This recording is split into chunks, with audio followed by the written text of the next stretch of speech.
Amen. Palakpakan natin ng Diyos. Glory to God, glory to Jesus, glory to the Holy Spirit. Amen.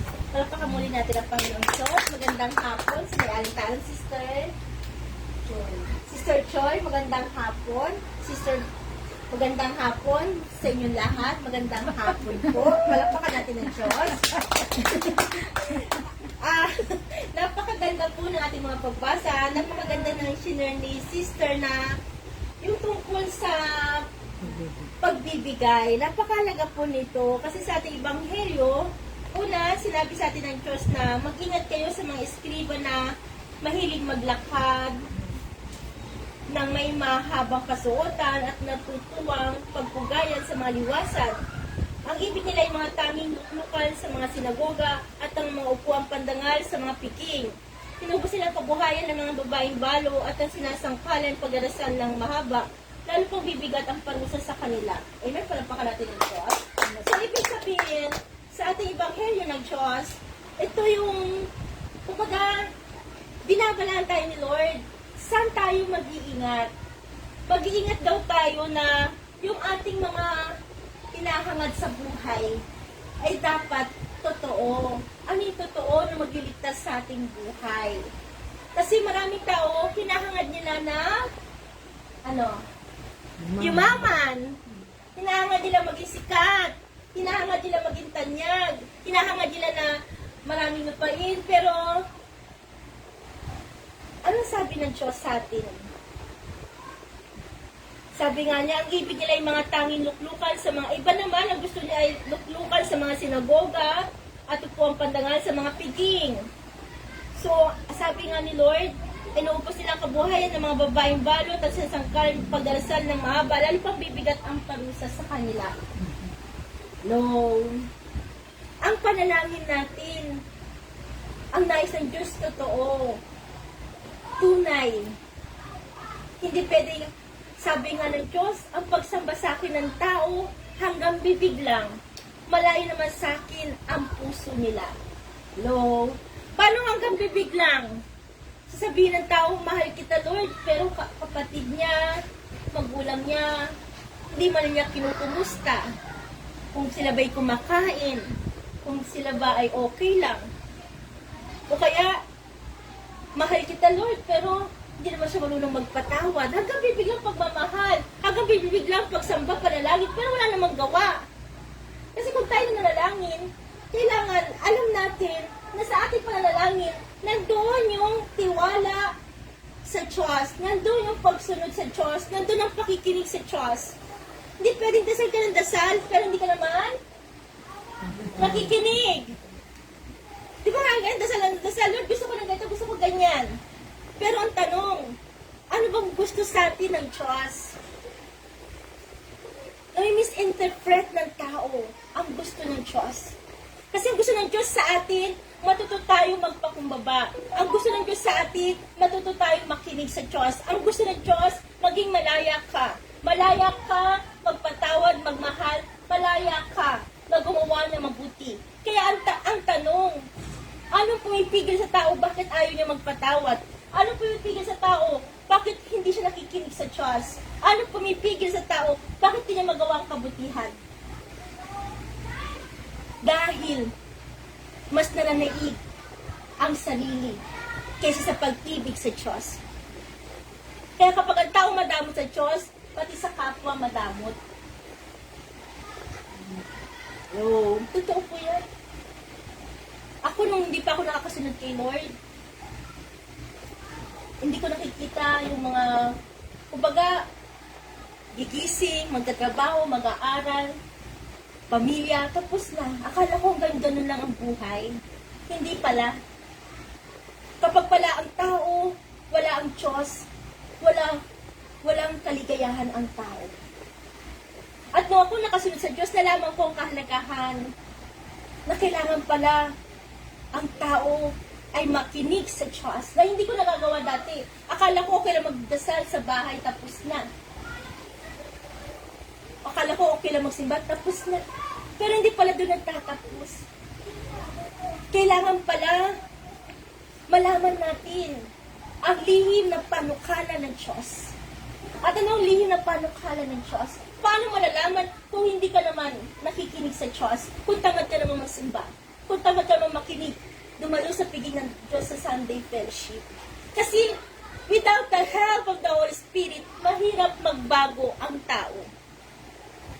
Totoo. Kung ikaw sensitive ka pa rin.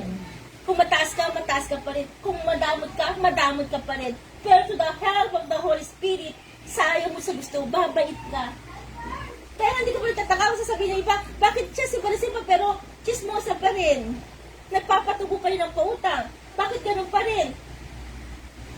Naninira pa rin siya. Kasi anong dahilan? Kasi hindi ka completely surrendered to God. Mas nangingibabaw sa iyong pagiging makasarili. Mas sinusunod mo yung sarili mo ay takbo ng masamang mundo. No. Kaya alalahanin natin. Ang sinasabi sa atin, hindi lang yung ibig sabihin dito ng Diyos, hindi lang yung mga nagdadasal na mahahaba, iiwasan mo. Hindi. Lahat po ng tao, sinasabi ng Diyos, kailangan kung magdadasal tayo. Kailangan nasa puso.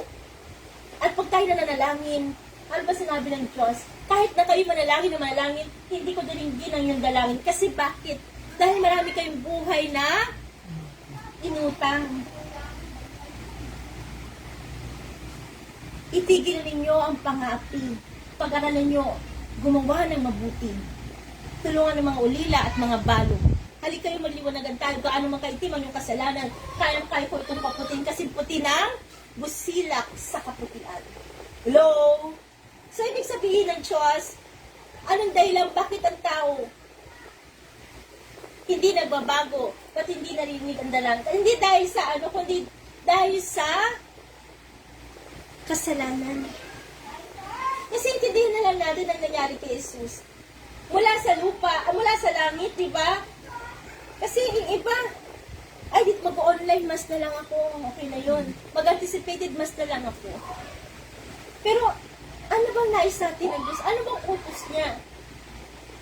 Una, ipamili niyo ang araw ng pamamahinga. At kung tayo ay susunod, ano sabi niya? Pagpapalay ko kayo, unladan yung buhay, mamuhay kayo ng palatag, at hindi ko sisirain ang aking tipan sa inyo. So, ibig sabihin, ang pagsunod sa Diyos, yan ang simula ng pagpapala ng Diyos. Hindi ibig sabihin, pag pinagpala ka ng Diyos, milyonaryo ka na. Marami hindi makasunod sa Diyos kasi ayaw mag-tiis. Ayaw mag-sakripisyo. Di ba? Totoo naman, ayaw mag-tiis, ayaw mag-sakripisyo. Kaya hindi sila makasunod sa Diyos. Sa yelo ko na. Ano yung pagpapala ng pangako ng Diyos? Yung pagpapala na kung saan pinuntahan ko kayo. Hintayin niyo po. iingatan ka ng Diyos.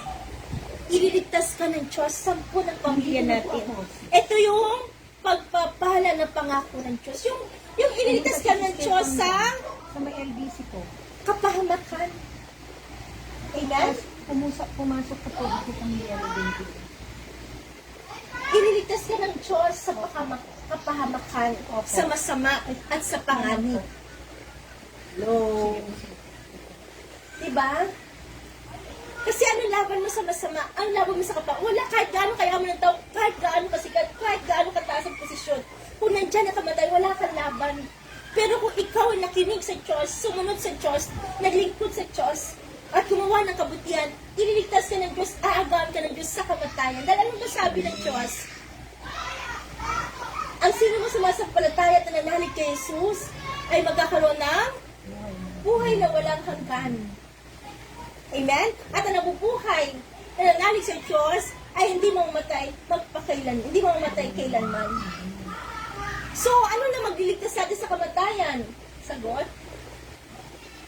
Ano po? Ang pananalig sa Diyos. So, kung ang pananalig pala sa Diyos ang pinakamalaga para maligtas ka sa kamatayan, sa kapamakan, sa masama, bakit ang tao tamad simba? Bakit ang tao hindi makasunod kay Lord? Samantalang ang Diyos ang pinakamakapangyarihan sa lahat. Alalahanin mo, sinabi ng Diyos, kahit gaanong halaga na hawak mong yaman, basahin nga natin, Diba sabi ni Lord, basahin ko lang po. Dito sa ating page 5, pasok po. Sabi ni Lord, mga tao naghahambog sa yaman na nanalig dahil sa yaman nila ay tumaas ang pag-iisip. Hindi kaya na sinuman ang sarili matubos, hindi kayang bayaran sa kamay ng Diyos. Ang bayad sa kanyang buhay ay halagang sakdal taas. Gaano man halagang hawak niya hindi sapat upang siya'y mabuhay na hindi na magwawakas at sa labi ng libingan ay hindi na mapasadlak. Palakpakan natin ng Diyos. So, ano sabihin ng Diyos? Para saan yung pagpapayaman ng tao? Para saan ang pagpapagod? Kung hindi ka naman ito maliligtas, kung hindi mo naman kayang hingi, kung hindi naman ito magiging dahilan para ikaw mabuhay magpakailanman. Kaya nga dito, di ba, gaano mahalaga na hahayaman, hindi tayo matubos ang buhay sa kamay ng Diyos. Kasi wala sa yaman ang tuwing nakaligtasan para hindi ka mamatay. Kaya bakit ang tao nagdadamot, nangaapak, di ba, nandadaya, nagkukurap, nagpapatubo, naninira, nagsisinungaling, nagnanakaw, samantalang gaano man ang halagang hawak niya, hindi sapat, o gaano mang sakdal halaga, o dami ng hawak mong pera o yaman, mamamatay, at mamamatay pa rin ang tao. Amen? Paano kung sinayang mo ang lahat ng lakas, oras sa pagpapakayaman? Sa pagpapakayaman, ito ay walang halaga, useless, sabi nga ng Diyos. So, makikita mo, sis, minsan maghahanap ka ng papanik ka ng Mama Mary, ilang pinto, ihindian ka. Pero hindi naman ikaw dapat masaktan kasi hindi naman ikaw hinindihan si Lord, ang Mama Mary. O kaya minsan, akain mo kay Lord, hindi kayo, sama kayo, magsimba o umattend kayo Sunday fellowship. Busy ako eh. Anong dahilan nila? Walang pag-alagyan si Mama Mary, busy kami. Hello? Sabi nga ng Diyos, kung alam lamang ng tao, kung alam lamang ninyo kung sino magbibigay sa inyo ng tunay na kapayapaan, di sana kayo pang lumapit. Ibig sabihin ng Diyos, kung matalino ang tao at nalalaman mo na magliligtas sa iyo sa kamatayan o sa anumang masama ay ang Diyos, tayo pa ang lalapit sa Diyos. Pero ang nangyayari, nagiging ang taong madamot sa Diyos. Halos buhos na buhos ang oras panahon sa lalahanin sa buhay, sa trabaho, sa mga bagay sa mundong ito. Pero pagdating sa Diyos, saka na lang, tira-tirang oras ang binibigay. Kaya kapag nandyan na ang kapamakan, wala kang laban. Amen? Kasi naranasan ko nung ako tinanggal sa trabaho, walang katarungan, inagawan ng posisyon.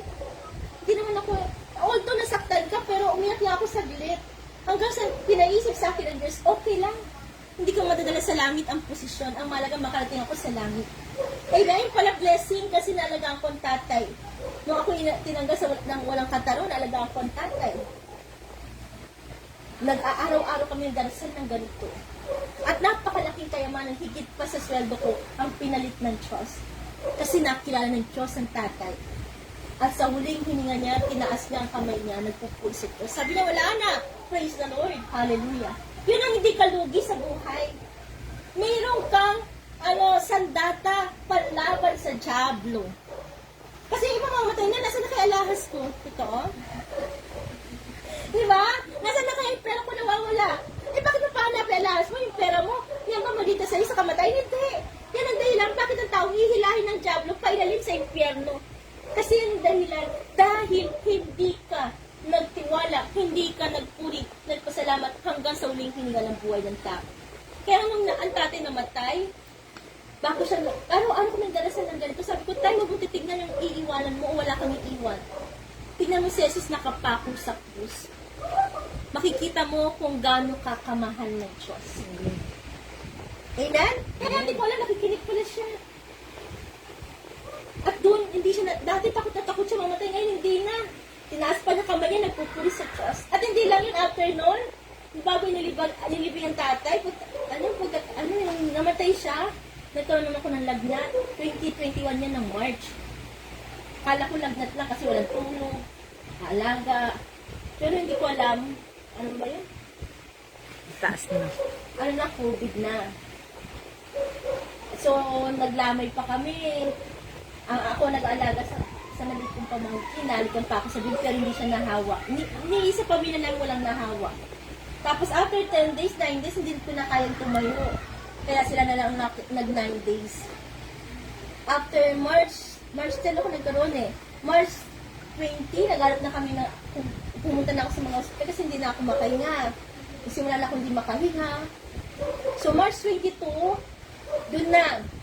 Pumunta ako sa hospital sa PGH. Una, pinasok na ako sa ER. Ayaw ko magpapasok, kaya inaapa ko yung paa ko sa wheelchair. Pero naka-oxygen na ako nun ah. Nag-ambulance ako kasi hindi ko kaya na walang oxygen. Severe po yun. So, hinayagan kami po. Sumunod ka ng waiver. Pag may nangyari sa'yo, wala kaming pananagutan. Sumulat ako. Tapos naglabas kami, umikot kami sa ibang ospital. Wala kaming mapuntahan. Balik uli ako doon. Buti na lang, God is so good. In-accommodate pa rin kami. Alas 6 na po yun. Siguro ng time na pumunta kami una, alas 2. O saan kayo nang galing? Tinanggap kami, nagbulat yung doktor na kakilala namin. Bakit kami na-accommodate? Samantalang punong-puno. Nakasagsagan nun ng March yun, 2021. Naka-oxygen po ako nun. Sabi ko, Lord, you are my Savior, you are my life, you are my healer. I need you, Jesus. Kasi that time, hindi na ako nakakadumi sa CR. Nakadiaphragm na lang ako. Kasi hindi ko kaya tumayo, hindi ko kaya pumunta ng CR na walang oxygen. 3 weeks po yun ako na naka-oxygen. Sabi ko nga sa doktor, kung ano man mangyari, huwag niyo akong tutubuhan. Sabi ko lang, may mission pa ako. Alam mo, first night, so nakaiga ako, walang hinang-hina, hingal. May nakita ko nakaupo mga alas 3 ng madaling araw sa tabi ko. Akala ko, sino ba ito nakaupo sa tabi ko? Laki-laking lalaki. Napakalaki. Ayun pa yung nabisyon ng kapatid ko. Nagbabantay sa akin si Jesus. Palapakan natin si Lord. Hindi mo makikita, hindi mo malalaman si Jesus kasi malaking yung lalaki. Sinisilip ko. Ay pala, ang Panginoong Jesus ang nagbabantay sa'yo. Yung pala yung power ng Diyos. Yung sinasabi ng Diyos na kahit gaano pala kaldami tayo ng pera, hindi mo kayang bilhin ang buhay. Kasi naman ko pera, charity lang yun eh. Wala akong binayaran ni 5. That is the power of God. At hindi ako natakot sa COVID. Sabi ko, bakit hindi mo totoo may COVID? Naapakan lang yan. Kaya ayoko magpa-admit. Pero sinabi ng doktor na naku, magpa-admit ka, delikado na yun. Nahirapan ka ng huminga lahat. Sabay nga, naka-oxygen na ako. So, yun, tinakot ako, saka lang kami pumunta ng hospital. Palakpakan natin si Lord. So, ano ibig sabihin ng Diyos? Kapag pala ikaw ay sumunod kay Lord, naglingkod sa Kanya, maging sa kamatayan, ililigtas ka ng Diyos. At kapag ikaw naglingkod sa Kanya ng totoo, hindi yung hinahangad mo lang luklukan na sinasabi ng Diyos dito na kapag paimbabaw, kasi ang hangad nila ay yung luklukan sa sinagoga, o yung mga upuang pandangal. Ayaw ng Diyos yun. Gusto niya, kaya ka naglilingkod sa Diyos para maging totoo ka, tapat sa Diyos, para maging kalugod-lugod ka sa Kanya. At kung tayo maging kalugod-lugod sa Diyos, nandoon yung gagawa ka ng tama at mabuti. At hindi lang yun, nakahanda ka, ano man ang mangyari, ipapanalo mo ang Diyos sa buhay mo. At kung ito'y mangyayari sa ating buhay, maihingi mo ang buhay at kaligtasan 10 ng pamilya. Kasi nanay, nahingi ko ng extension of life. Ang tatay, sabi nga ng ate ko, alam mo talagang matagal ang dapat kukunin si tatay, ayaw mo lang ibigay. Kasi wala siyang bagay eh. Kumalat na kumalat na yung cancer niya sa baga. At pati sa mga buto, kaya nakahiga na lang siya. Tapos hinihingi pa 10 years. So, kumbaga sabi ko noon, dinatulog na ako. Biglang, bago ako gumising, sabi niya, kukunin ko na, sabi ko, sabi ko, Lord, kung kukunin mo ang tatay, ayoko ng gabi, gusto ko umaga, tanghali, o hapon. Huwag lang gabi. Pag dilat ko gano'n maya-maya, bumababa yung oxygen niya, lahat babaksak na. So, ibig sabihin makakausap ko natin si Lord. Hindi ka nag-iisa. Sa mga pagsubok na dumadaan sa ating buhay, lagi kang may kakampi. Lagi kang may tagapagtanggol. Yun lang, hindi ka naman naniniwala. kasi di mo na nakita ang Diyos, pero kung nasa puso mo ang Diyos, at nakadamba na sa puso mo ang Diyos, kitang-kita mo ang Diyos. We have a big God. Maging sa panganib, ililigtas ka ng Diyos. At ito ang aking patotoo. Marami ng pagliligtas ang ginawa sa amin ng Diyos. Kaya nga, sa kabila ng hirap, sabi nga ng Diyos sa ating Ebanghelyo, di ba sabi sa ating unang pagbasa, sabi niya, alang sa Kanya, inutusan kita sa ngalan ng Diyos at ni Kristo Jesus na hatol sa mga buhay at mga patay. Alang-alang sa kanyang pagparito at paghahari, pangalan mo salita ng Diyos na papanaman o hindi. Hikayatin pagsabihan at patatagin ang loob ng mga tao sa pamagitan ng matyagang pagtuturo. Palagpakan natin ng Diyos. So, ibig sabihin ng Diyos, inuutusan tayo ng Diyos, ang ngalan ng Diyos at ni Kristo na hahatol sa mga buhay at mga patay na alang-alang sa kanyang pagparito at paghahari, alang-alang sa pagparito ni Jesus at paghahari, ano kailangan natin gawin? Ipangaral mo ang salita ng Diyos, napapanahon man o hindi. No. Ibig sabihin, para sa Diyos, napakalaga ang pangangaral ng salita ng Diyos. Kasi bakit? Dahil ito na sinabi ng Diyos, hindi gamot ng pagtapal at pagaling sa kanila, pinagaling sila ng makapangyarihang salita ng Diyos. Totoo yan. Kaya nga tayo may healing program sa Radyo Veritas tuwing Sabado, kanina kung nakapanood kayo. Ang ating title, ang salita ng Diyos, nagpapagaling, nagbibigay buhay. Saan ko kinuha yung title na yan? That time, hindi naman ako nakaprepared. Sabi ng pinaka-marketing manager, anong title ng program? Kasi that time, i-advertise ko lang ito sa ng libro. Sabi niya, pag-advertise, mahal. Program ka na lang. Sabi ko, program ako. Hindi ko alam kung kaya ko. Sa isip-isip ko. O sige, sabi ko, anong title? Sabi niya, naku, pwede ba next week na lang ang title? Hindi ako nakapag-prepare kasi advertise na naman yung nais ko. Hindi ngayon mo na rin bigay kasi gusto mo nga next week ka na mag-start, wala ka pang title. Eh, hindi naman pwede next week, 2 weeks ka bago mag-start. So, kinaisip sa akin ni Lord, ang salita ng Diyos, nagpapagaling, nagbibigay buhay. Bakit po yun? Bakit pinaisip ng Diyos through the power of the Holy Spirit? Kasi nung time na ako nagkasakit, nung time na gulong-gulo ang buhay namin, nung time na ako na-depress, anong nagpagaling sa akin? Hindi gamot, hindi anuman, kundi ang Diyos. Na hindi nakikita ng mga taong bulag. Hindi naman totoong bulag, kundi yung mga walang pananampalataya. Para isigaw sa maraming tao na ang Diyos ang dakilang manggagamot. Amen? Na siya lang ang tanging magbibigay sa atin ng tunay na kapayapaan na hindi maibibigay ng mga bagay sa mundo. Kaya magugulat ka kahit gaano kamahal ang radyo. Hindi ko alam hanggang kailan kami or what. Tanging ang Diyos. Kasi hindi po biro ang ating gastusin sa radyo. Nakikita niyo po yan. Hindi po biro ang ating gastos kasi napakamahal po. Eh, tinagal ka na sa trabaho, ano yung pambabayad ko? Eh, ate ko lang nag-iisa, hindi pa naman siya, kumbaga, hirap din kasi siya lang nag-iisa na tumutustos. Sana kung all first lahat ng ate. Diba, iba na akin, iba hindi nila maintindihan na mahalaga ang mangaral. Marami hindi nakakaintindi kasi kung naintindihan ng tao mahalaga ang mangaral, siguro hindi mo puproblemahin pambayad kasi lahat ko magbibigay. So tapos, wala ka nang puproblemahin. Pero sabi nga ng Diyos, sabi niya, diba?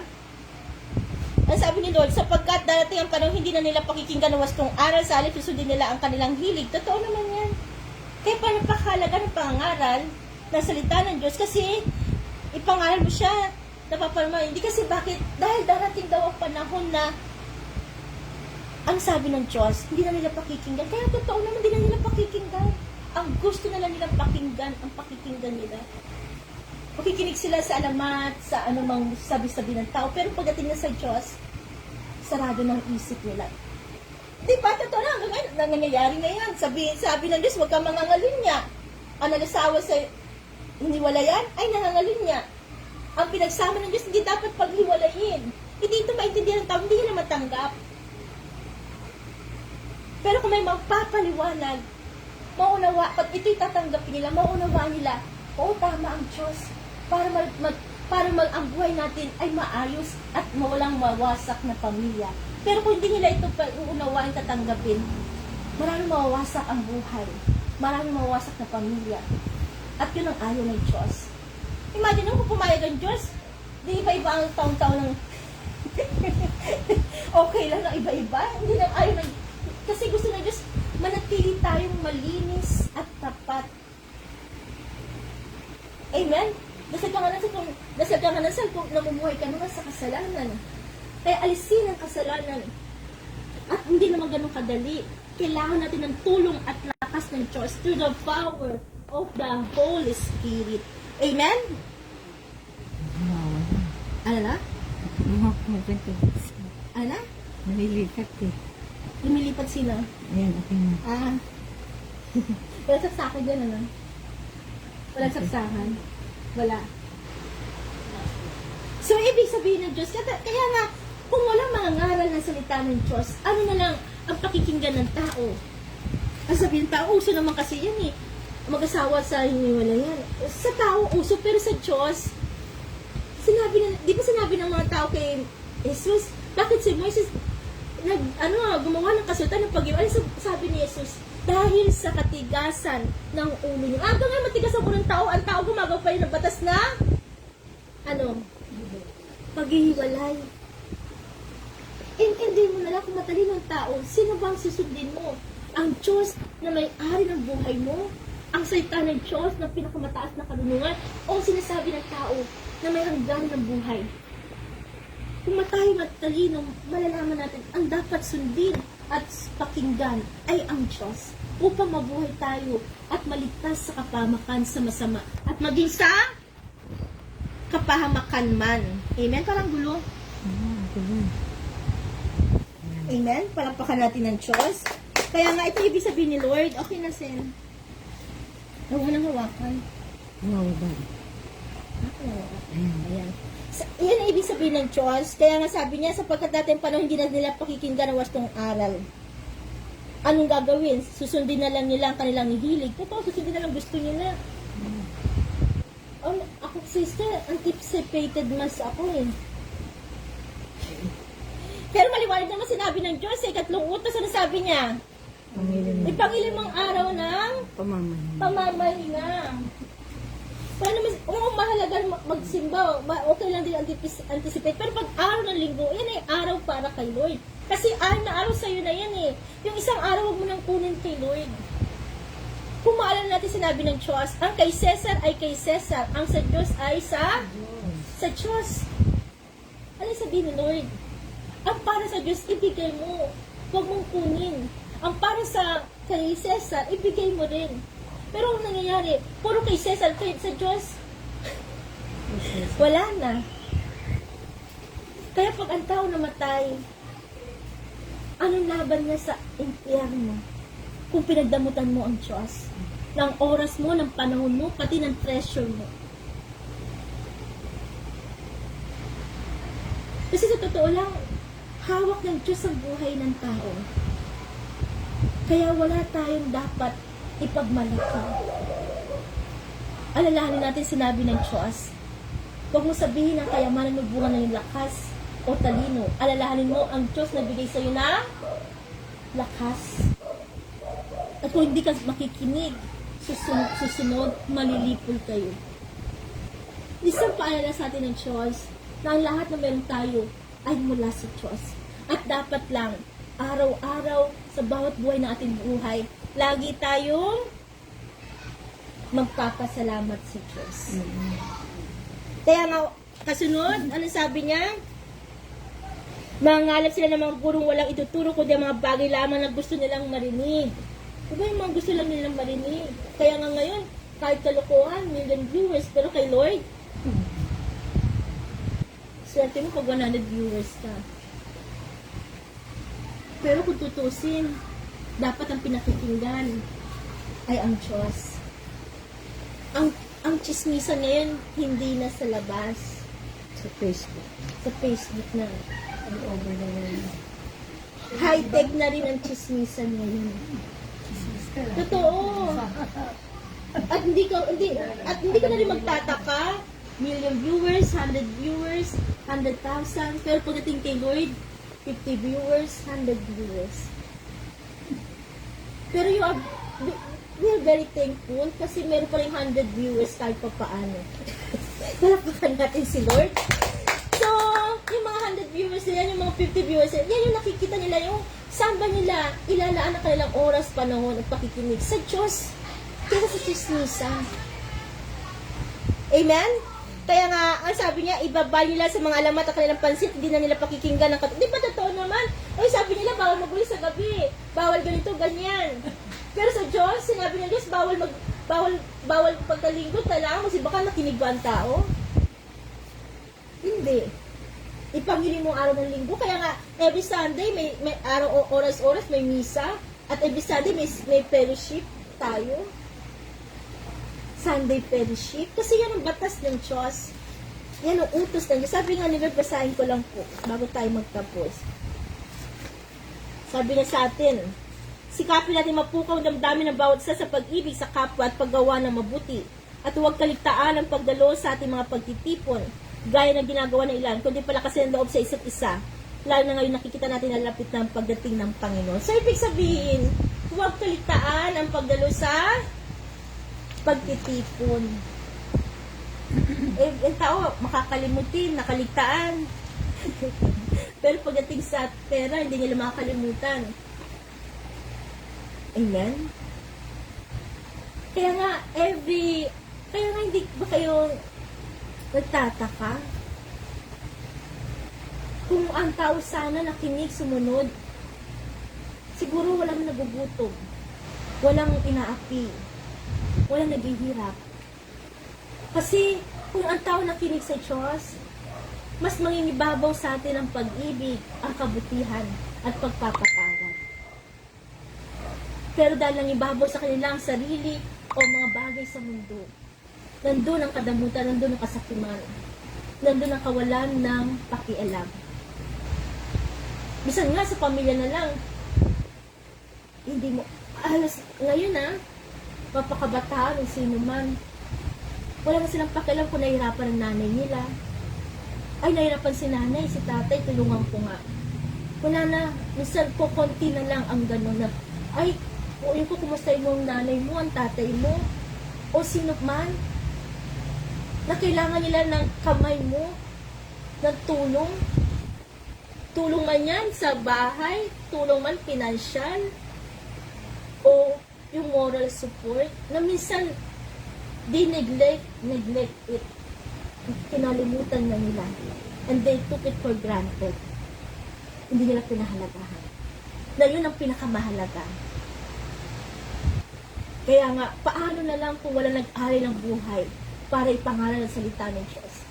Paano natin malalaman ang katotohanan kung hindi iniwan ng Diyos ang kanyang salita na pinagawa niya sa kanyang mga propeta at sa mga alagad ng Diyos at mismo si Yesu Cristo. At sa ating panahon ngayon, mga kaparian, bishop, at tayo ng mga life of preacher, na kahit sabi nga ng Diyos sa atin, sabi niya sa ating ngayong Sabado, nasa na ba yun? Kaya nga sabi niya, di ba? Mapagpigil ka sa lahat ng oras, mapagpigil tayo sa lahat ng oras, pag-isan mong kahirapan, magtiis daw tayo sa kahirapan. Dumarating sa'yo. Ibig sabihin, natural lang may kahirapan. Kaya ang sabi ng Diyos, kung may kahirapan, magtiis po tayo. Dahil ang pagtitiis, sakripisyo, yan ang pagtalikod sa kasalanan. Yan ang hakbang patungo sa kaligtasan sa buhay. Yung iba, ayaw magtiis kaya gagawa ng mali. Kahit mali, gagawin. Magkamit lang ng malaking halaga. Kahit magkurap, mandaya, magpatubo, o anuman. Pero, saan mapupunta ang lahat ng yan?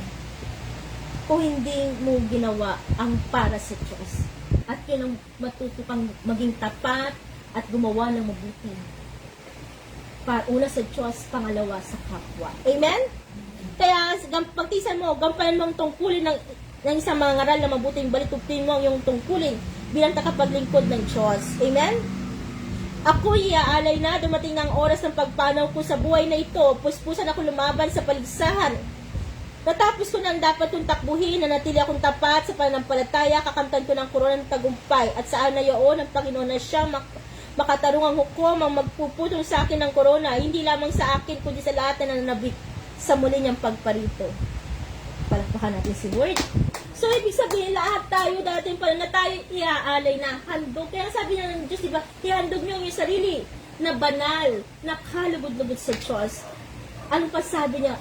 Huwag kayong umayon sa masamang takbo ng mundo. Mag-iba na kayo ng isip upang mamatid niyo kung anong ganap na kalugod-lugod sa Diyos. Paano mabatid ang ganap na kalugod-lugod sa Diyos kung umaayon ka sa kasinungalingan o sa mali o kumakampi ka sa may kasalanan? Amen? Kaya masabi niya, dating oras natin pagpanaw sa buhay na ito. At natapos ko na ang dapat takbuhin. Ano ba yung tinatakbo natin? Ano ba yung tinatakbo lagi ng tao? Saan ka ba tumatakbo lagi?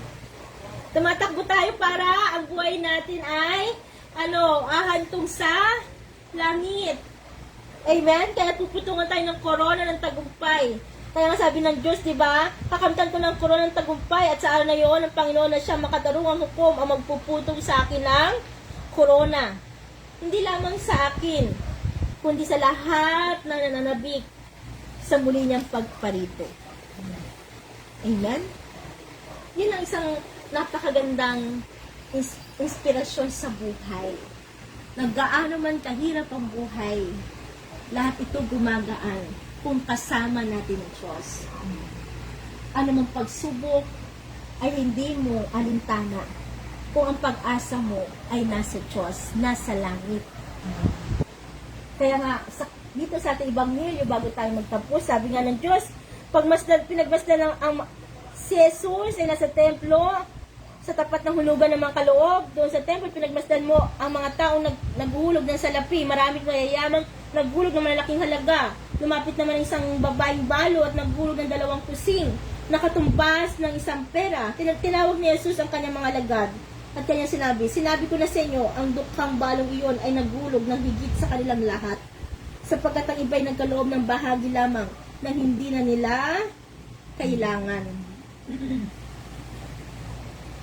Ngunit ibinigay ng balong ito na dukhang-dukha ang buo niyang ikabubuhay. Palakpakan natin ng Diyos. Yung iba, malaking halaga, pero ang sabi ng Diyos, hindi na nila kailangan. Ang iba nagkaloob ng bahagi lamang na hindi na nila kailangan.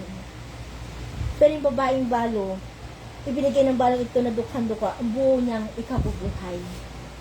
Kaya nga, ano ibig sabihin ng Diyos sa atin? Kailan tayo nag-alay para sa Diyos? O bakit tinatirang oras lang natin na hindi na natin kailangan ang ibinibigay natin sa Diyos? Yung oras, time, mga tinatirang oras, maging sa ating financial man, yung mga barya na hindi natin kailangan.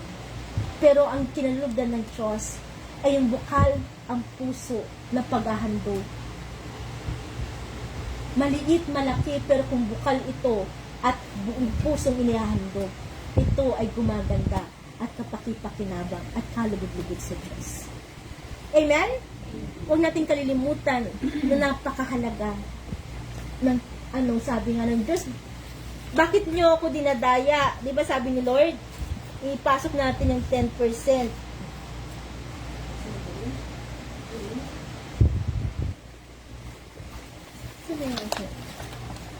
Sabi ni Lord sa Malakias, di ba?